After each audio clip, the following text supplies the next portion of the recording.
This week, we're bringing you our yearly wrap-up. Yes, that means we're hitting you with Vegas's biggest news stories we've covered on CityCast Las Vegas. I'm here with lead producer Sonia Cho Swanson to give you the latest on today's episode, all about the not-so-savory practices of Pink Box Donuts owners. This episode was a hot one, Sonia. It was really popular. Yeah. What was some of the feedback that you heard?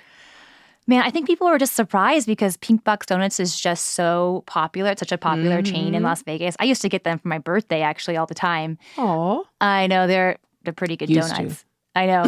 But we talked with a food writer, Kim Foster, who writes about the intersections of food and trauma. And she has insight into both sides of this equation.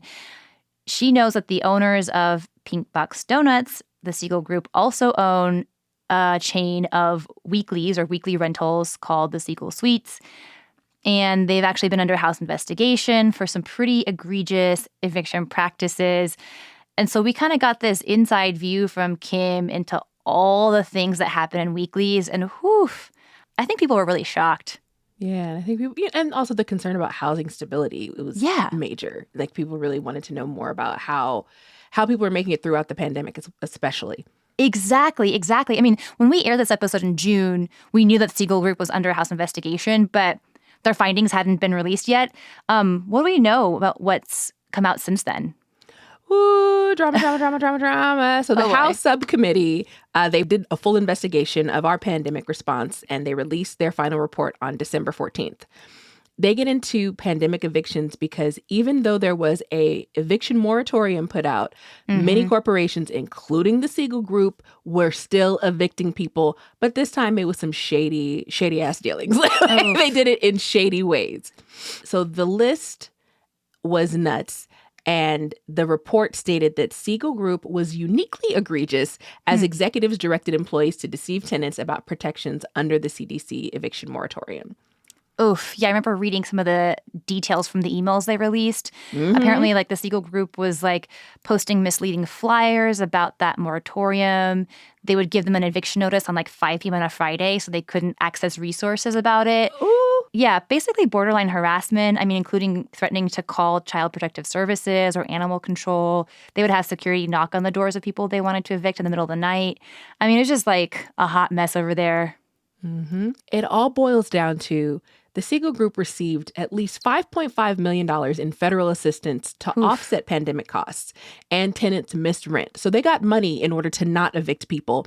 Right. And instead of not evicting people, they just ignored and circumvented tenant protections.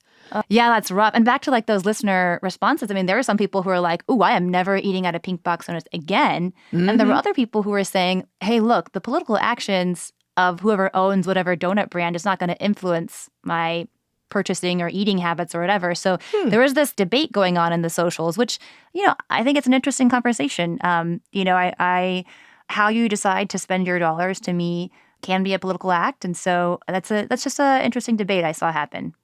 Right. And 'tis the season for Kwanzaa. And one of the principles of Kwanzaa is Ujamaa, which is about your collective, the way that you're spending your money, those cooperative economics. I shifted out of Pink Box and we leaned all the way over here to that lovely rectangle full of cookies. We eat crumble. Hey. Oh, cookies. That sounds good. So I don't know. I think it matters. And I think it's a small thing that you can do that makes a big difference. But right. Well, that's what people make their decisions. Kim Foster thinks. That's why she's the food writer who will not eat Pink Box Donuts. So we're curious to hear what you think too, listeners. Tune in. It's Wednesday, December 28th, 2022. I'm Vogue Robinson, and this is CityCast Las Vegas.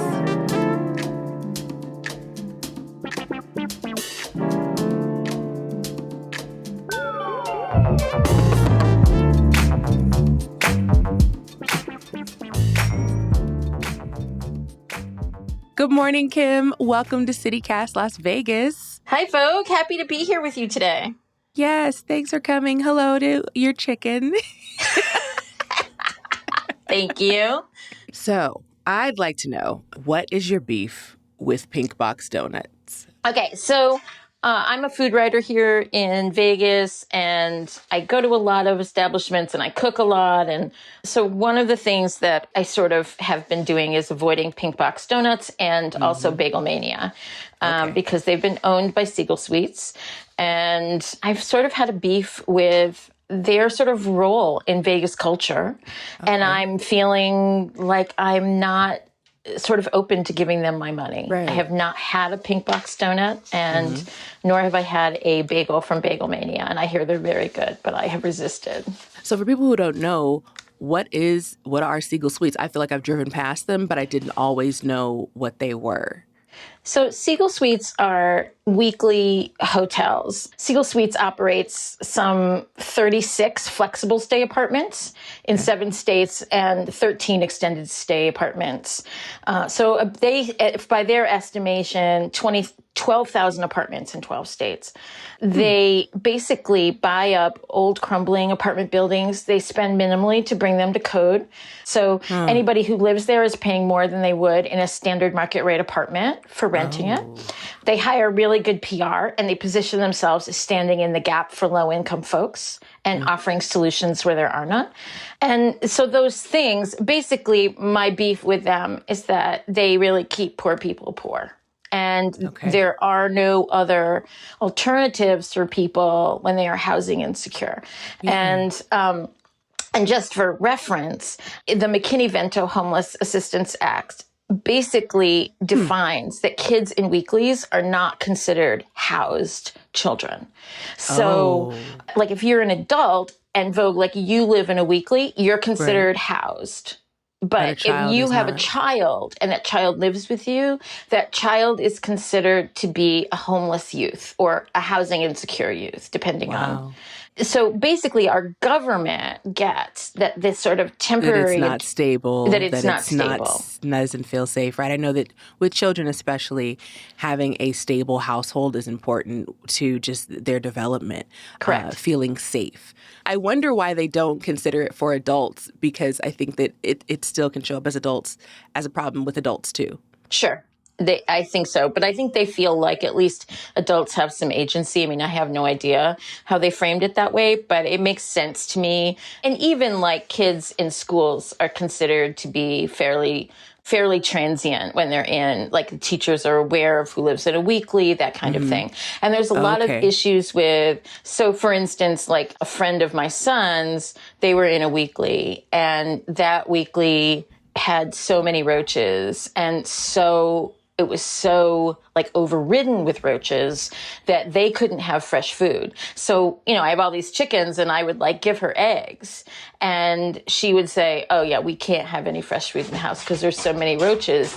We can't do it. It's just ridiculous." And and I don't cook. And she said, "I don't cook." So basically her son and her never ate fresh food or cooked food. It was always like fast food or food from the convenience stores, things like that. Yeah.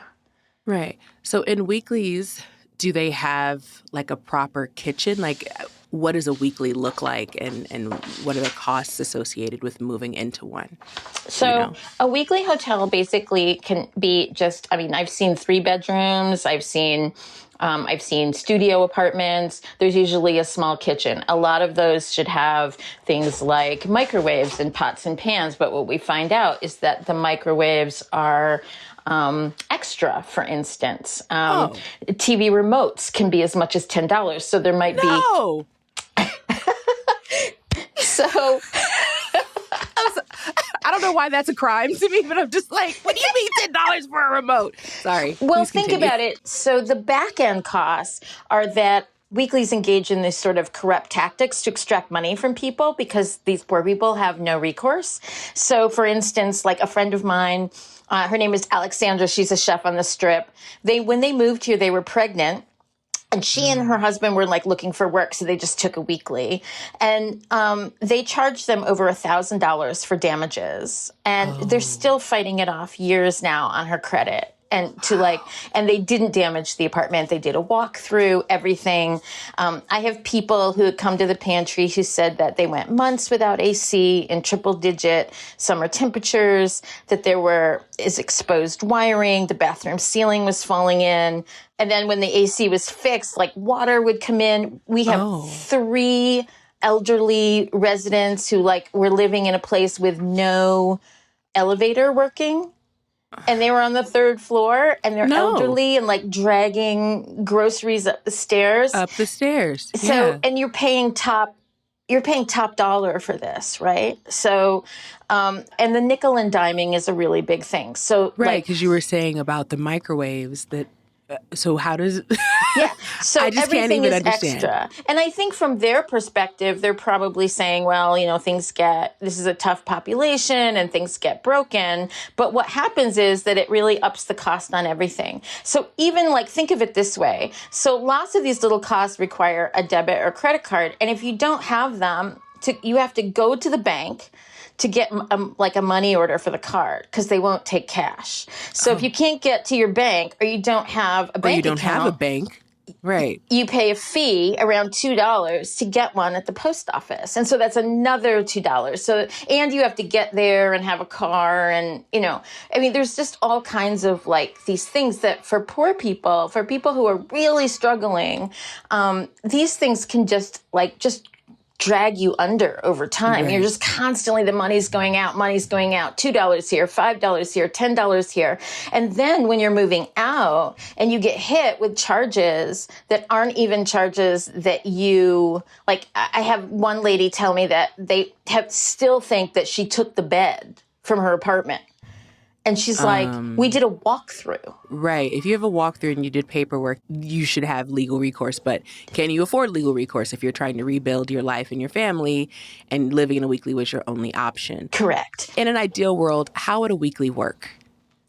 Well, now this is a really interesting question, Vogue, because I've been imagining how I don't usually think of people as being inherently bad. So, but I do think of systems as being bad. Right. So, for instance, I don't know who the players are in the company, but I do know that the company, they could be the heroes here.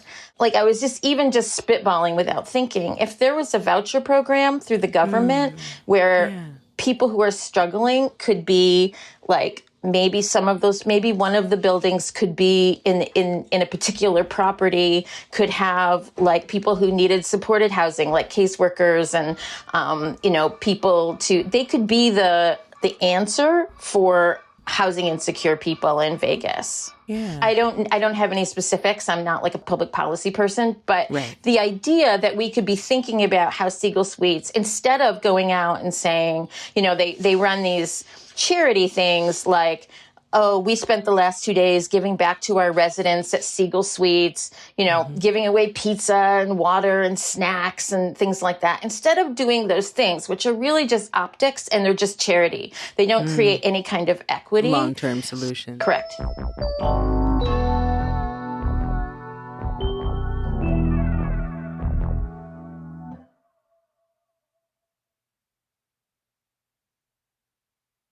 So we talked about how, in a perfect world or an ideal world, how a weekly would work. What's the reality of weeklies? The reality is that it's a place where a lot of people who are struggling are really put together in one place. And that means there's no social resources for any of these people. Yeah. When you get people all cramped together who are all struggling, and they're transient, so they're in and out, right? And they're going through their own pressure, right? And we know that poverty is a huge stressor, and it stresses the brain, and you make stupid decisions because of that stress. They're reactive. You can't think of the whole thing, the consequences down the line, what's going to happen a year from now because of this decision. You're just thinking, how do I friggin' keep this roof over my head? What do I have to do? And so your brain is working badly and overtime. And so the weeklies are really places where these kinds of things fester. So there's no context. Like, people need context. If you know that your neighbor is schizophrenic, then you know who that person is. You know, or they're addicted to drugs. You know who that person is. You know that family. But if there's this transient place where everybody's just sort of like in and out, in and out, in and out, nobody is really known. There's no compassion. There's no dealing with people one-on-one. It becomes all very, there's nobody can reach out for help. Like, hey, can you watch my kid for an hour? Because I just got, overtime. Can you do that? There's none of that. There's no social supports for people. If we're not supporting them, then basically we're just impairing their ability to succeed, 10 years from now, that kind of thing. So the implications are huge. They're really big. Right. I feel like you just made me want to be a better neighbor. Yeah. So I don't think we all always do that. We all always take care of our neighbors, but I definitely think that there's something to be said about if you're in a place long enough, you start communicating with the people close by to you if it feels safe. And that long-term stability makes a difference in how you interact with the people around you. Yeah, absolutely. Absolutely. That's how I sort of came to sort of understand Siegel Suites, because I was delivering food there, and not just Siegel, also, other weeklies, Extended Stay America, that kind of stuff. The idea was I was in these places and people were telling me these stories, and they were saying things like, I got a notice today. I don't know what to do.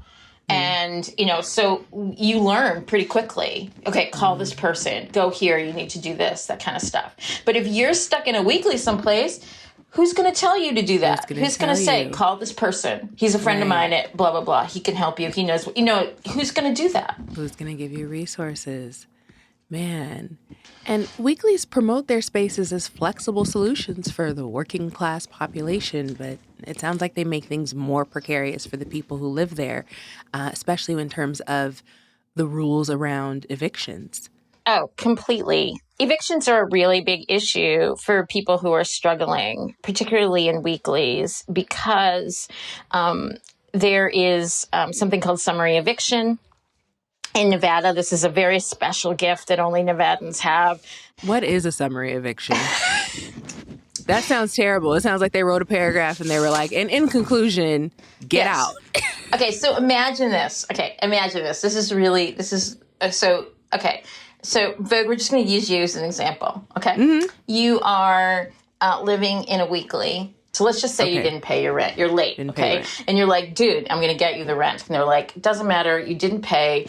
And so they give you a 7-day eviction notice. And your job is to know that you need to then take that eviction notice, file an affidavit with the courts, so that it stops the process, so that you can then get a hearing in court, so that you can then deal with the eviction. If you don't file that affidavit, Vogue, they can do whatever they want.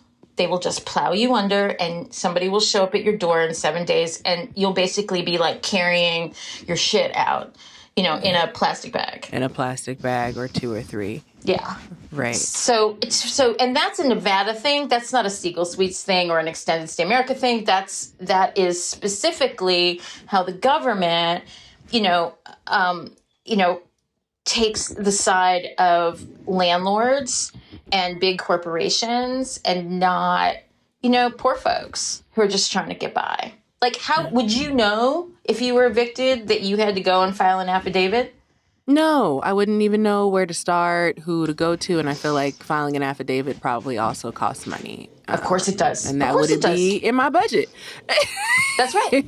That's right. The other thing is that they have a lot of loopholes. So, for instance, during the Siegel is being investigated by a subcommittee of the House about their eviction practices during the pandemic moratorium. They were not supposed to be evicting people, and people were being evicted.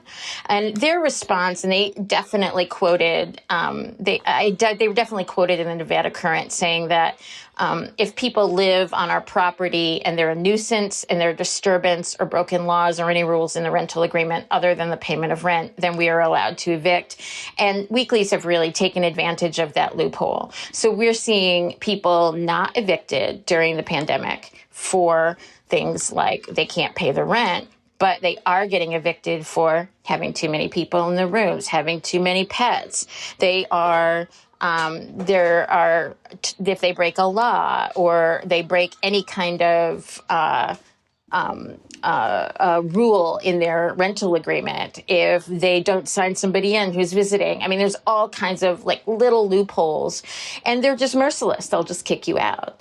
And so this is how they operate. Mm-hmm. So the cycle is you say, okay, screw it. I've got the rent money. I'm not going to give it to Siegel Suites and pay, because if I pay, then I won't have money. They'll evict me anyway. So you clear out in the middle of the night because you've got this money, and you go to another weekly. And then that transient starts again and you've got an eviction on your credit. And then an eviction means that no one in a regular monthly lease, unless you know somebody, but you don't know somebody because you're caught up in the system of weeklies. You're not in a neighborhood, right? So it's just like this cycle. You just see the cycle all the time. It's a spiral. It's a spiral. How will you ever become a homeowner, even for purchasing a home? If you have evictions on your record, it's much harder. Like, I think you have to wait a few years before you can purchase a home. Yeah. So you can't even rent a regular home from a regular management company after you have an eviction on your. They'll see the eviction and you're done, and so it ruins your opportunity to get out of the system that you're in. You just get stuck in this spiral. And there's somebody that came to the pantry a lot. He lives in a Siegel Suites, and he's been there for years. He's doing great. He's been there for years, but they could never get enough money together and get their credit in good enough shape to get out of Siegel Suites. To move out. So they live there for years on end. Years on end. Wow. And he's paying more than he would pay if he had a market rate apartment. Exactly. I have so many thoughts now. So this is why I can't stomach, a pink box donut, right? It's not because I don't love their donuts. They look friggin' amazing. And their bagels look amazing at Bagel Mania. But I feel like I can't stop this for people. So this small little act and talking about it is like the only thing that I can do. And I don't want them to push this aside and not respond or be indignant about it, like I'm trying to hurt them or whatever. I just want them to be this like a partial solution to really a lot of folks in Vegas who are just really going through a hard time. Thank you so much for being on the show, for having such a deep compassion for the community around you and reaching out and working towards understanding different people's perspectives, especially when it comes to food and housing, insecurity as well.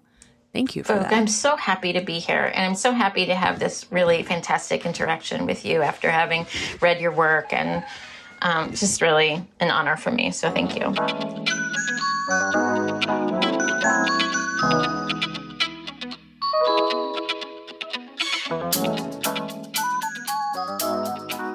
That's all for today here on CityCast Las Vegas. We know you're enjoying the show, so here are 4 things you can do to show us some love. Tell a friend, rate the show, leave us a review, and subscribe to our morning newsletter. We'll be back tomorrow morning with more news from around the city. Talk soon.